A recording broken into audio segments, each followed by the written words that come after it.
Many years ago, we lived in an apartment complex, and across the way from us was a young lady, about 17, who looked like she had everything going for her. She, as far as we knew, was a top student. She was gorgeous. She was doing great. She had lots of friends. And then her graduation came and went, and one night she knocked on our door. And we invited her in, gave her something to drink, and she just kind of hung out for a while. I'm not really sure what was going on. But she looked so different than the gal we had known just a few months before. She looked worn down. She looked terrorized, if you will. I think she might have secretly been crying out for help, but we don't really know. And we later learned from her dad that she had turned to prostitution, and he revealed, sadly, that even some of his friends had been with her. It grosses me out to even contemplate.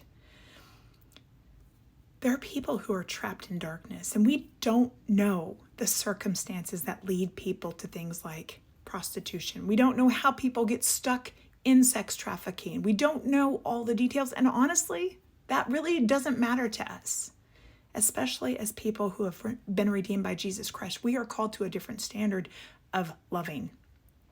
And that's what we are actually supposed to do in situations like this, because it's easy for us to try to come in and condemn people or try to change their lives and do all these things and show them who God is. But the reality is, until we love them, until we value them, until we help them in the midst of where they are in that moment in time, they don't care who our God is.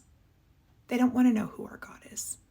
They need to know that they matter to us. And so if we are to do anything about this perpetual problem that is right in front of us, regardless of how it happened, I encourage you to do what Jesus told us is the second greatest commandment, which is to love others as we love ourselves. It's in Matthew 22:39. To love them, to treat them honorably, to value them, and through that, to point to God and show that God also loves them, values them, and wants to heal them. How you treat them will be what brings them out of the darkness. Something to contemplate today. Blessings on you.